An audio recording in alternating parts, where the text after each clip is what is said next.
Perkenalkan di sini nama saya Nadia Mania dengan NIM 241168, di mana saya berada di kelas PAI 4G, di mana di sini saya akan menjelaskan materi tentang bikin muamalah, yang mana di sini ada studi kasusnya, yaitu ada COD, mudawarah, dan rahan syariah.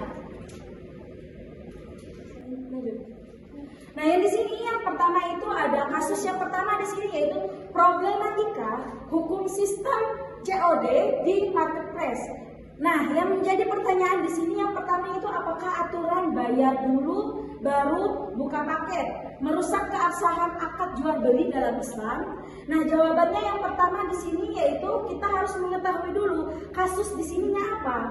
Nah, yang di sini kita mengetahui bahwasannya pembeli yang COD ini menolak membayar sebelum membuka paket. Alasannya itu barang tidak sesuai foto di media sosial. Kemudian sedangkan aturan dalam platform itu bayar dulu baru boleh buka paket. Nah, di sini yang sebagai perantara antara penjual dan pembelinya yaitu kurir. Kemudian ada rukun jual beli. Di dalam aturan itu kita harus tahu dulu akan rukun dalam jual belinya itu. Ada akidah, sigot, dan makud. Yang mana akidah itu antara penjual dan pembeli. Sigot itu yang dinamakan klik dan konfirmasi penjualnya. Kemudian makud alaih yaitu barang yang dipesan. Lanjut. Kemudian di sini ada khiyar syarat dan khiyar ru'yah, yang mana khiyar syarat itu yaitu hak pilih yang disepakati dalam akad sejak awal. Nah, penerapan di dalam COD ini ada aturan bayar dulu baru buka paket. Nah, di dalam khiyar syarat yang sah itu ada yang sudah kita ketahui, pembeli sejak awal transaksi bertujuan melindungi hak penjual. Di dalam dalil al-muslimun ala syurutihim, kaum yang mana artinya itu kaum muslimin terikat pada syarat yang mereka sepakati. Kemudian ada khiyar ru'yah, yang mana di sini hak pembeli membatalkan akad setelah melihat barang yang langsung. Jika tidak sesuai dengan deskripsi, di situ kita bisa membatalkan dari barang tersebut. Nah, penerapannya di dalam COD ini itu pembeli tetap memiliki hak khiyar ru'yah, akan tetapi hal ini baru aktif setelah pembayaran itu selesai.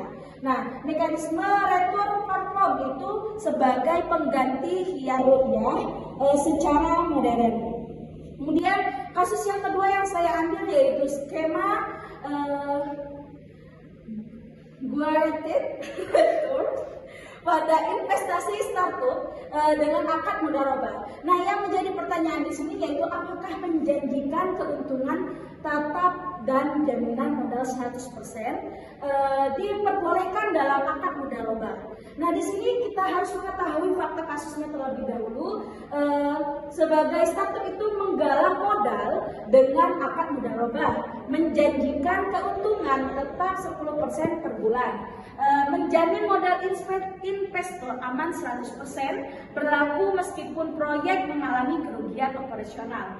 Kemudian ada esensi akad mudharabah itu sendiri, yang mana itu pengertian, yang dimana mudharabah itu adalah akad kerjasama antara pemilik modal dan pengelola. Nah, prinsip utama di dalam mudharabah ini yaitu keuntungan dan kerugian, yang dimana di dalam mudharabah itu kita harus mengetahui keuntungan dan kerugian di dalam transaksi tersebut.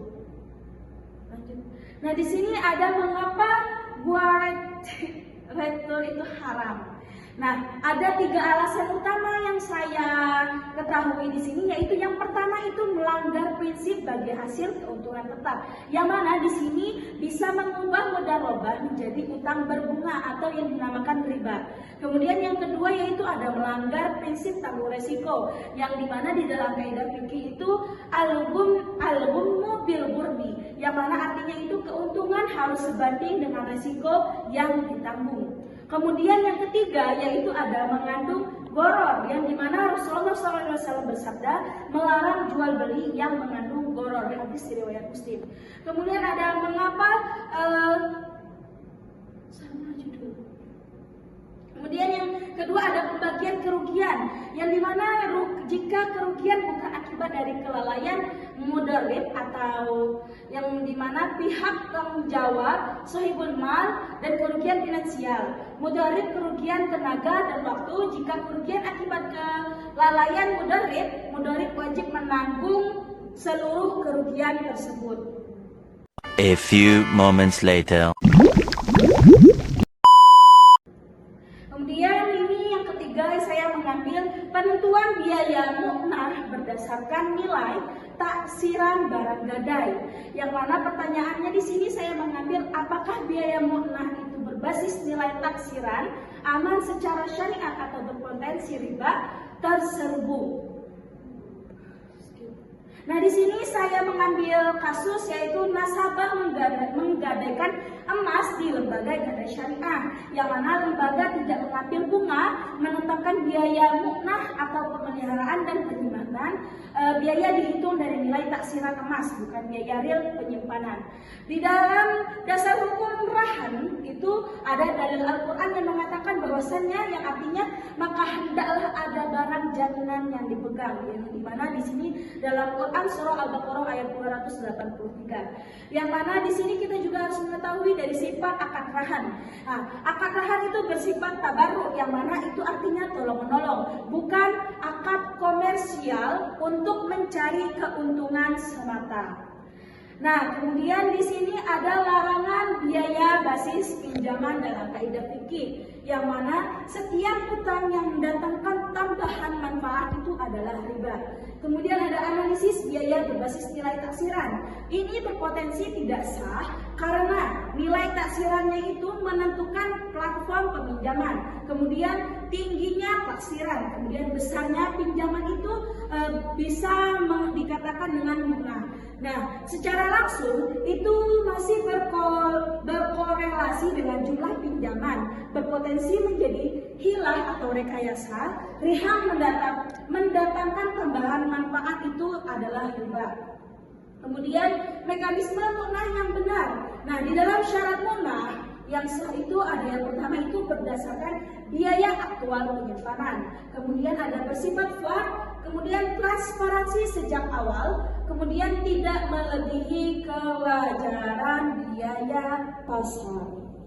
Nah, kemudian di sini saya hanya menyimpulkan sedikit dari 3 kasus yang saya ambil tadi. Yang pertama, di dalam COD, kesimpulan yang saya ambil itu harus ada akad yang sah, kemudian khiyarnya itu harus tetap berlaku, kemudian hak pembeli itu harus dilindungi melalui kata retur. Kemudian ada yang kasus kedua itu yaitu ada mudharabah, yang mana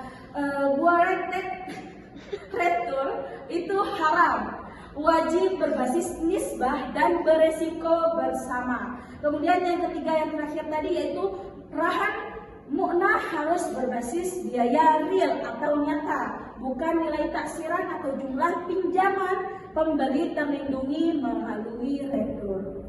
Mungkin itu saja yang bisa saya sampaikan. Apabila ada kata-kata yang salah, saya mohon maaf. Kepada Allah saya mohon ampun. Wabillahi taufiq wal hidayah. Wassalamualaikum warahmatullahi wabarakatuh.